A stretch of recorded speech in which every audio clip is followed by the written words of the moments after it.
battle bliss and made all Illusionera bow before me. I thought to pass it to 𝐿𝐴𝐷𝐴𝐴, my apprentice, but despite his many talents in the art of killing, he loved his life far too much. He was afraid of death, too frightened to fight me and take the mask. He is not a true gladiator, not a real champion, but no one, aside from the true children of the arena, is capable of understanding this. This mask is strikingly different from the ones we're looking for to solve the riddles in the Nameless Ruins. Still, it's unique. I'd like to examine an honored demon, hand it over immediately for an experiment. I promise to try and not break it. No. Please? No. I'll mention your name in my encyclopedia. Okay, that was funny. Over my dead body. Fine. Among us thieflings, pulling a bait and switch like that will get you punched in the face. Wolf gingerly touches his right cheekbone. Nenio, give it a rest. Gotta go. I want that mask. Save. Wherever my legs carry me.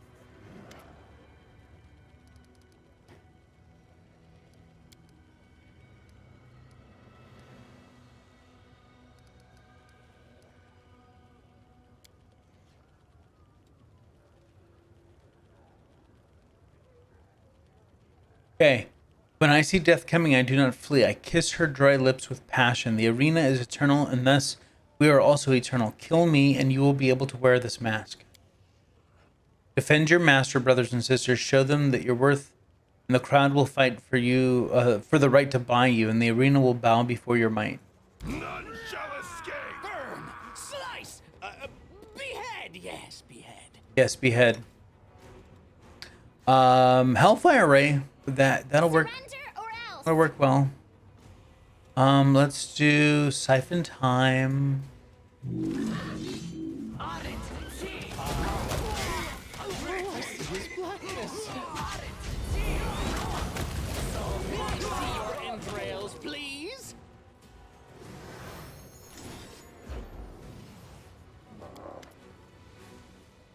Prolong's lifeless body lies at your feet. A bloody mist rises from his wounds. It's impossible to survive such wounds, yet you hear a voice coming from beneath the obsidian mask. Didn't I tell you I am immortal? You've killed this body, but I'm still here, right in front of you. The mask grins and winks at you. Looks like an ordinary mask, but is it really? Let's conduct an experiment. Smells of decomposing flesh, quite specific. Tastes like rotten meat. Oh, what are you doing, you stupid creature? Take your tongue out of my eye socket immediately. I love it. Utterly repulsive, she shudders with disgust. For future reference, do not come near me, do not talk to me, do not even breathe the same air as me. Please avert your gazes while I throw up. Suddenly, I feel happy that I was born a simple, regular, totally unremarkable mongrel. Here's my verdict. This is an ordinary mask that contains an evil spirit with a tendency to mentally subjugate any person who wears it. The experiment is concluded. Thank you for your attention. Are you a mask, a living mask? So it was you I've been talking to the whole time? I am the first champion of the Battle Bliss, the great warrior and necromancer Worldwound. No one could say how many victories I won because they stopped keeping count. I was belligerent and bloodthirsty, and my gifts impressed death herself. So when my luck turned away from me and my life was bleeding out in the arena, death gave me a gift. She placed my spirit in this mask.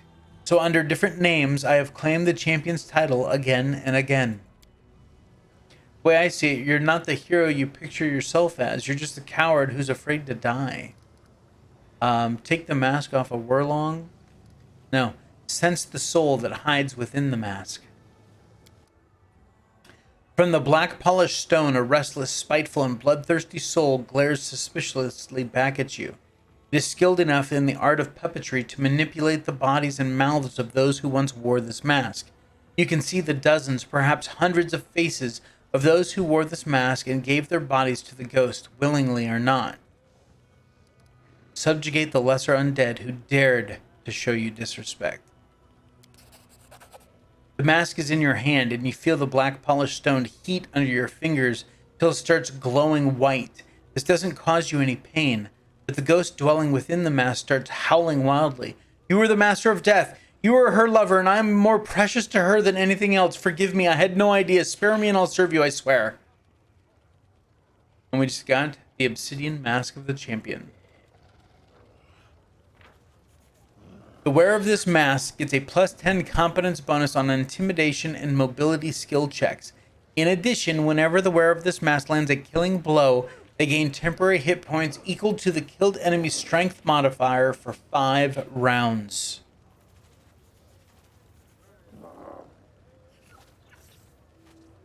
Wow. Very cool.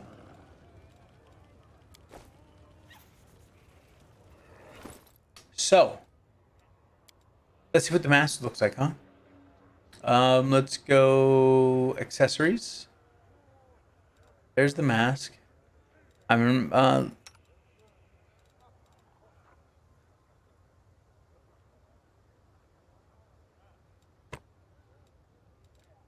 I was hoping it'd be all black. It looks cool.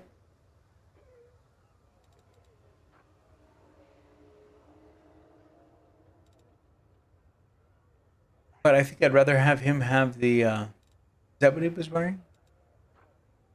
Headband of alluring charisma? Oh, no. Actually, because the whole reason why I'm wearing a charisma headband is to help with intimidate checks, my persuasion checks. This grants, so this grants me a +4. So a +2 to my skill check. This grants me a +10 to as a competence bonus for on an intimidation. Yeah. Yep, that's his new mask right there.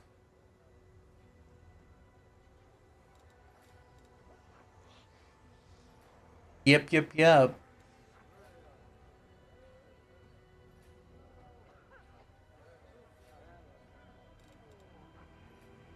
As well put that on him. All right. And V is turning into quite the monster, isn't he? All right. Awesome. Loot the boxes. Hide of magical creature. Anything else over here? Oh, okay. So now we've unlocked the one for the flesh markets. The art of making friends.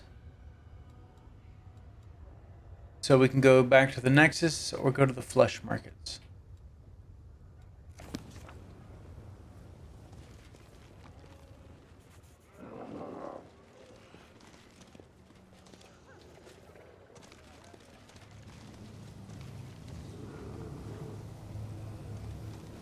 Who are you? Looking to buy slaves, hey? I just sold off the shipment I captured during the last raid. I'm 𝐿𝐻, captain of the Bloody Bitch. Do you know Mylara? That nutjob? Huh? Her entire crew must be wimps and weaklings. They haven't slit such a leader's throat or fed her to 𝐿𝐻𝐿𝐴's beast yet. You can't help but notice that despite 𝐿𝐻's dramatic bravado, a spark of fear gleams in his eyes. Nice. Who are you? I'm 𝐿𝐻, known by some as 𝐿𝐻 Got Stabbed, captain of the legendary Bloody Bitch. I'm the most famous damn pirate in the Midnight Isles. You must be a landlubbers who's never set foot aboard an airship if you haven't heard of me. You can travel to faraway lands whenever you want, but you choose to be a pirate. A real scumbag would waste that kind of freedom on robbery and murder. Aye, lad, the scummiest. Nice. Alright, gotta go.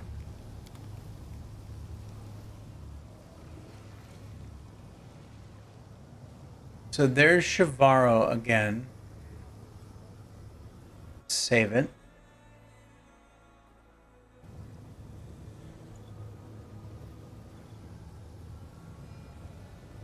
Can we not talk to her? Oh, can't talk to her. But we could come over here and... Oh.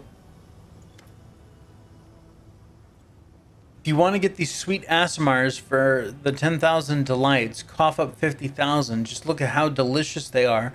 These girls haven't yet been whipped. Your clients will be clamoring for them. And after they become too worn out, they'll make a magnificent stew. I'll give you 30 if you stop talking rubbish, 𝐿𝐴𝐿. Or keep going and you can steer clear of my palace of delights. You can pleasure yourself on your own, you fat chunk of rotten meat. Do you want to get on Trevorrow's bad side? Do you really want that? The Aasimar slaves standing nearby try to avoid looking at the angry demoness. Even in their miserable position, they retain the mark of inner purity and nobility inherent to their kind. 50,000 for these delightful innocent creatures your shabby and worn-out demonesses can't hope to compete with. That's my final offer. Stay away from the 10,000 delights.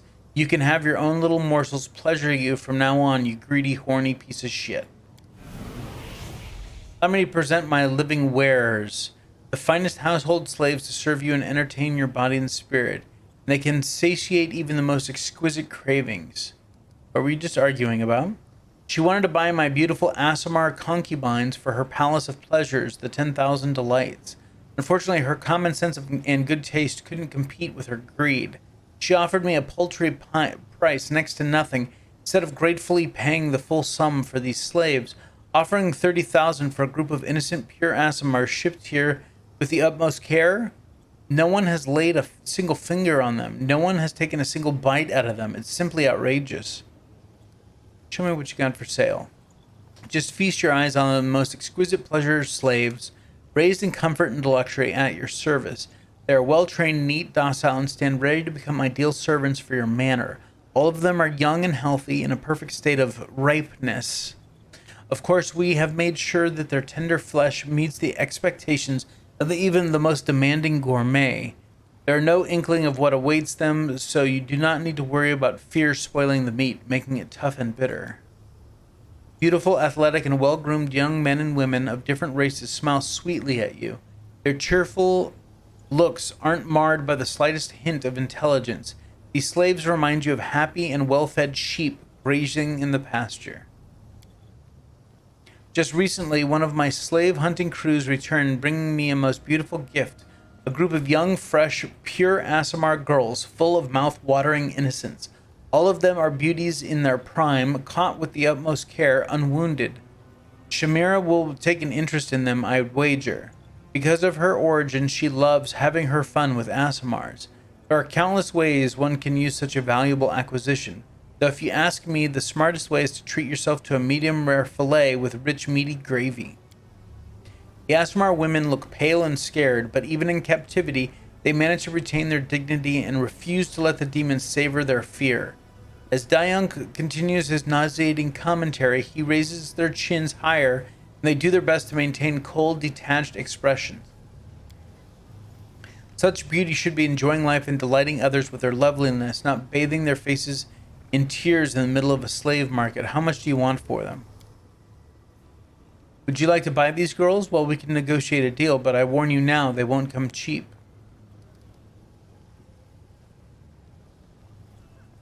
Address the pleasure slaves. Don't you get it? You're gonna get eaten. Ah, man. Do I really want to be buying slaves? I mean, really? Really?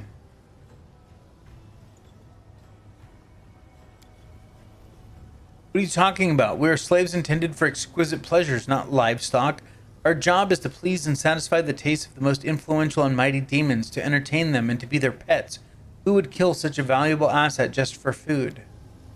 Something tells me these unfortunate simpletons have not the slightest idea what exquisite pleasures mean where demons are concerned. It isn't even certain that they would have lived any longer had they been sold to fulfill their stated purpose, rather than sent straight to the slaughterhouse. Hey, what do you think you're doing? Stop messing with the heads of my sweet little pets. Daddy 𝐿𝐴𝐿 loves you and he'd never eat you. Isn't that right, my sweeties? They're fattening you up like pigs for slaughter. They're demons. They eat people like you. They'll cut your meat off your bones slice by slice, whip up a pate from your liver, and use your bones to make a wonderful hearty broth. And you may still be alive when they start eating. God, look at this intimidate though. Oh, plus 40. Animalistic terror distorts their beautiful faces. Staring at you with childish accusation, Dayung's pets start wailing and jostling one another. Dayak slowly maneuvers his massive body toward the nearest slave, a slender young boy with long fair hair and soft features. With a lazy swipe of the demon's claw, the boy's lower jaw disappears and blood starts gushing from the terrible crimson cavern where his jaw used to be. The boy blinks in dumb bewilderment, and then a wild bestial howl erupts from his throat as he falls. Demons wearing wolfish grins crowd in from every corner of the market, savoring every moment of their victim's helplessness. Damn it, who asked you to tell these idiots the truth? They're like cattle. They go wherever they're led until they see the butcher's knife. Oh. Whoops. Retreat is not an option.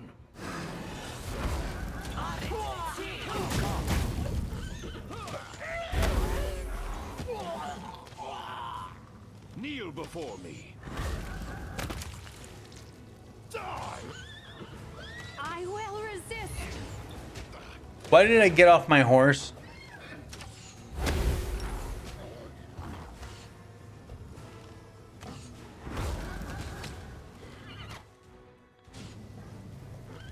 Why is no one casting anything? What the hell's going on here? What's...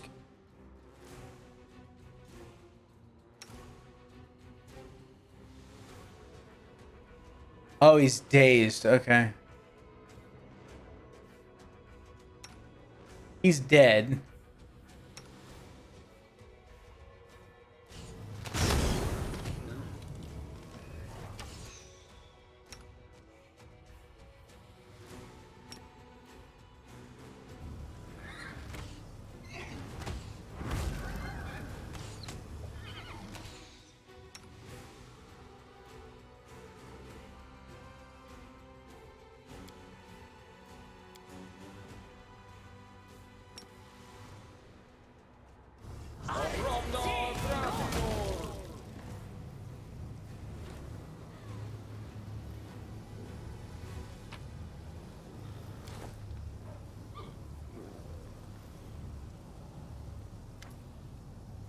Aasimars no longer look broken. Hope has brought the pale glow of heavenly fire in their eyes. One of the women clutches a hairpin that by some miracle went unnoticed by the guards, resembling a gleaming stiletto. It ends in a rather vicious-looking point. With their expressions alone, the slave sent a clear message. Don't dare come near us. We stand ready to defend ourselves. Help us, kind sir. We know you are no stranger to compassion and mercy. Your aura warms our hearts like the sun of our beloved Golarion.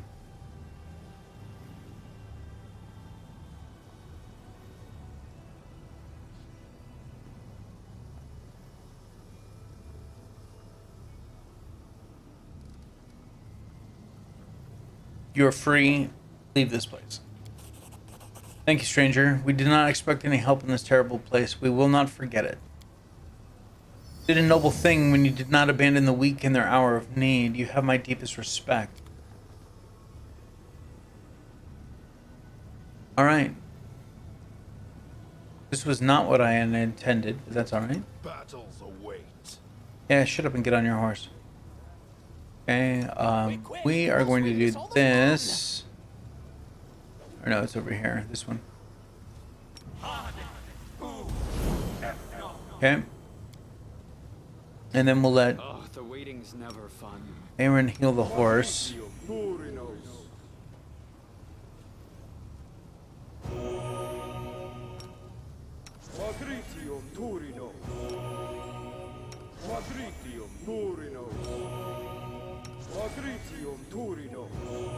No one stands in my way. Okay.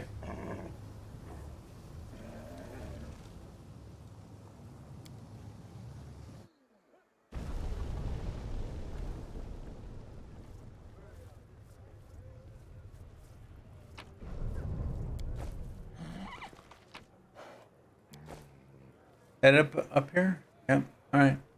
Back down we go. Cool. Something is not right here.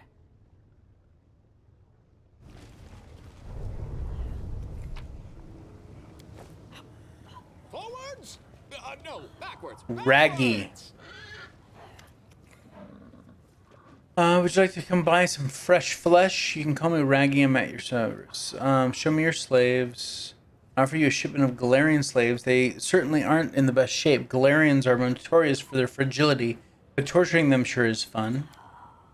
Golarion slaves are clad in torn rags, their bodies emaciated. Many have wounds and cuts. Their blank indifference to everything happening around them suggests these unfortunate lost any hope of escape long ago. Oh, you poor souls, what have they done to you? It's over now. We'll help you. Oh, easy there, Miss Helperson. There's a reason why you're not here, Miss Goody Two-Shoes. Came from all over, my lady paladin. Most of us were captured back in Canabras. As for me, I got caught on my way to 𝐂𝐴𝐴𝐵𝐿. I was on leave going to visit my family. It's quite a journey you've had, but you'll get to 𝐂𝐴𝐴𝐵𝐿 and see your family again. I swear on my life. Shut up, Selah. Hold tight and tell the others not to lose heart. We must get them out of here at all costs. We can't abandon our own. If we did, we'd be worse than the scum. Arushale's presence causes a rumble of discontent among the slaves. She flinches under their angry and hateful gazes. She opens her mouth to say something, but fails to find the right words and just sadly lowers her eyes. Winged bitch, what are you looking at? Brother, you should not insult her. She has repented and now fights for a righteous cause. She's a good friend and a worthy crusader, I swear to you on 𝐚𝐻𝐿𝐴𝐵𝐿's name. The succubus's eyes turn to Social. They are full of relief and sincere gratitude. A shy smile appears on her lips. If you wish, you can also purchase this little blighter. He won't be of much use, but you can entertain yourself for some time torturing him. He's a sharp-tongued and quite resilient. I guarantee you'll spend several hours interesting and pleasant evenings kicking the little freak. Chuckling, Raggy watches as the Mephit wipes the spit from his face and mutters curses under his breath. The Mephit's voice is angry but tinged with respect.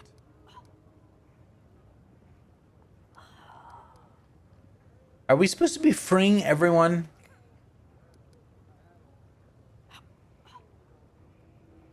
Is this supposed to help us in some way? God, I don't know.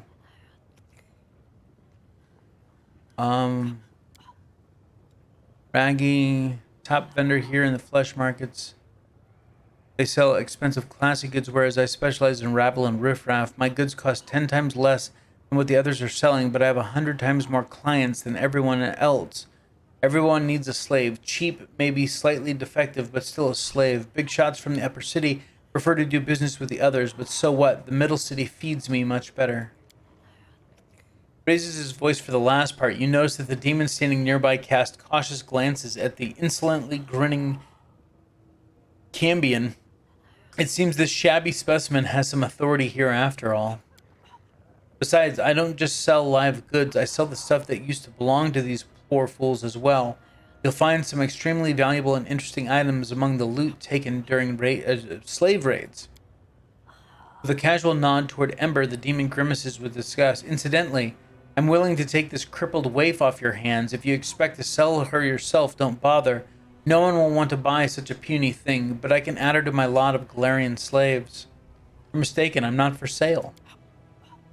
Demon, if I hear another word from you about this girl, tomorrow you'll be selling your own brains by the ounce. Your bodyguard is quite the temper. You might wish to tame his tongue, or next time he'll mouth off to someone less restrained, and you'll be the one to pay for the mistake.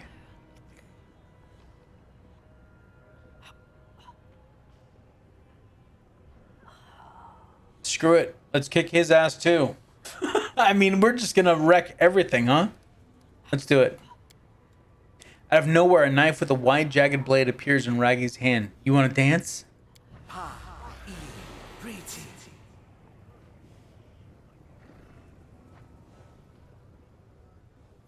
Taking advantage of all the fuss, the Mephit deftly picks the lock off its cage using its pointed tail as a skeleton key. Once free, makes an obscene sound at Raggy, winking at you mischievously, and immediately takes off into the air. Cut them to pieces!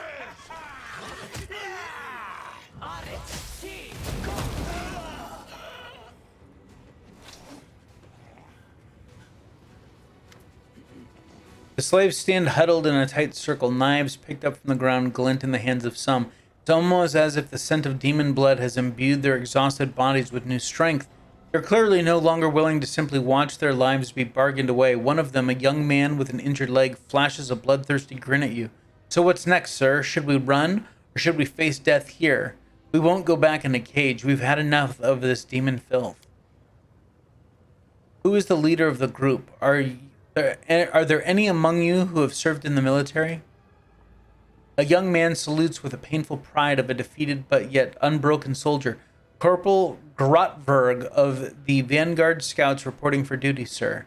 The young man throws a sharp look at his comrades, and they seem to immediately change. Their backs become ramrod straight, and the bleak submission in their eyes is replaced by that familiar soldierly tenacity that seems to say, screw you. As you were. I can see you've been through a great deal, but the reinforcements are finally here, and you can proceed under the commander's lead. Regil salutes the freed soldiers, swift and abrupt, like a saber strike. Hasn't it occurred to your mind, Paralictor, that among these slaves there may be those who, horror of horrors, chose to surrender to the demons, and now you're saluting them? The Inquisition will deal with that back on Golarion. Those who were captured were, while unconscious, who fought till the end or were abducted against their will. They won't have any trouble. Those who succumb to fear and surrendered will be executed, but at least they will die by the hand of their fellow soldiers instead of as slaves tortured to death by demons. A decent death. All right.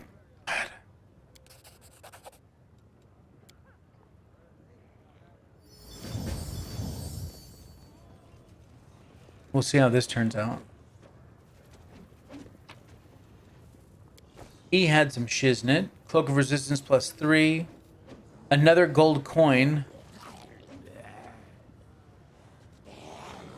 Am I supposed to kill all these guys? All the slave guys? I don't know. That's kind of crazy. Jaws of the Jackal. These gauntlets grant a profane vigor effect and +2 bonus to natural armor to all evil creatures summoned by the wearer of these gauntlets. If the wearer summons a Thanadaemon, they grant it greater profane vigor effect and +4 natural armor bonus to AC. If the wearer summoned any good outside creature, it will attack the wearer. We'll end up selling that.